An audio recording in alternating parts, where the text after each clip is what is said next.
2016 जब साक्षी मलिक ने Rio Olympics में ब्रॉन्ज मेडल जीता, ये था उनके मम्मी पापा का रिएक्शन।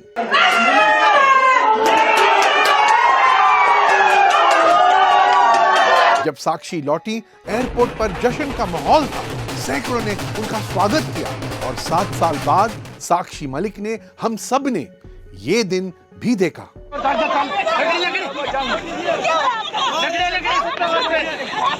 साक्षी भारत की अकेली महिला रेसलर हैं जिन्होंने ओलंपिक्स में मेडल जीता, अकेली। उनके पिता डीटीसी के बस कंडक्टर थे, उनकी मां हेल्थ क्लिनिक में काम करती थीं। साक्षी को लोग लेकर उनसे बहुत कुछ कहते थे।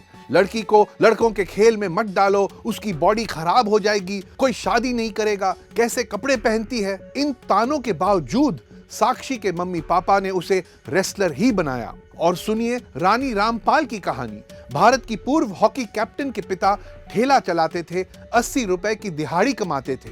हॉकी कैंप में रानी को रोज आधा लीटर दूध लेकर जाना होता था, लेकिन उनके पास सिर्फ 200 ग्राम दूध के पैसे होते थे, तो वो उसमें 300 ग्राम पानी मिलाकर उसे आधा लीटर बनाती थी। ऐसे बनी वो इंडिया टीम की कैप्टन। और भी कई कहानियां हैं। मीराबाई चानू ओलंपिक्स में सिल्वर मेडल विजेता, वो अपने स्पोर्ट्स कैंप तक पहुंचने के लिए ट्रक वालों से लिफ्ट लेकर जाती थीं। सरिता देवी गरीबी की वजह से मणिपुर के मिलिटेंट ग्रुप्स का हिस्सा बनने जा रही थी, लेकिन किस्मत से उन्होंने बॉक्सिंग को चुना। दीपिका कुमारी के पिता रांची में ऑटो रिक्शा चलाते थे, उनकी मां नर्स थी। दीपिका ने बैम्बू के तीर कमान बनाकर शिक्षा हासिल की और देश की टॉप आर्चर बनी। ये जो इंडिया है ना, यहां कठिन से कठिन परिस्थितियों से लड़कर हमारी महिलाओं ने देश के लिए कई ओलंपिक्स मेडल जीते हैं। 2012 ओलंपिक्स में 6 मेडल में से 2 मेडल महिलाओं ने जीते। 2016 ओलंपिक्स में हमने 2 ही मेडल जीते और दोनों महिलाओं ने जीते। 2020 में 7 मेडल में से 3 पर महिलाओं ने बाजी मारी। तो फिर आज ऐसा क्यों लग रहा है कि हमारी महिला खिलाड़ी खेल छोड़ने का सोच रही हैं? शायद इसलिए 2015 में केरला के एक स्पोर्ट्स हॉस्टल में 4 महिला एथलीट्स ने जहर खा लिया। उनमें से एक 15 साल की थी जिसकी मौत हो गई, कारण सीनियर्स और कोचेस के हाथों सेक्सुअल हैरेसमेंट।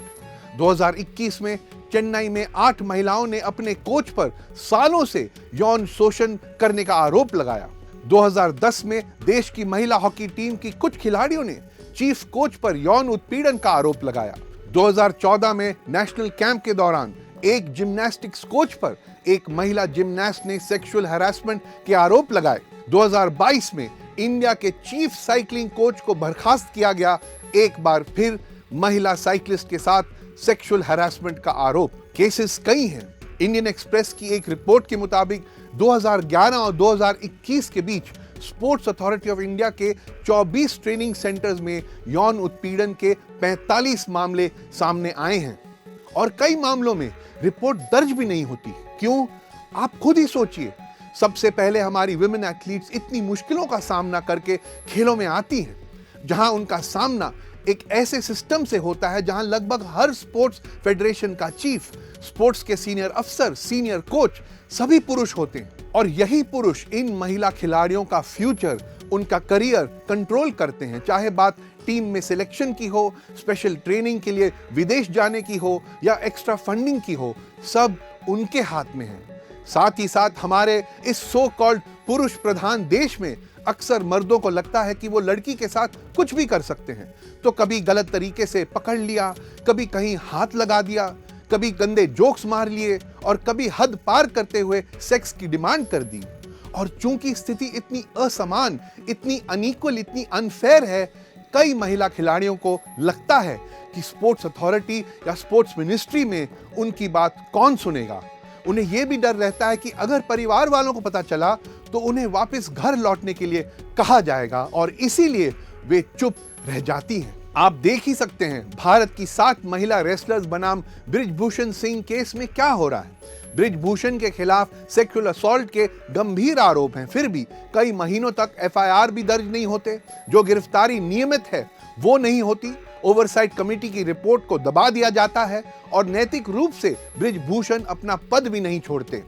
ये जो इंडिया है ना, यहां दुख की बात यह है कि सिस्टम इस इंतजार में है कि कब हमारे प्रोटेस्ट कर रहे रेसलर्स थक जाएं, कब उनका हौसला चूर हो जाए, कब वो पराजय माने।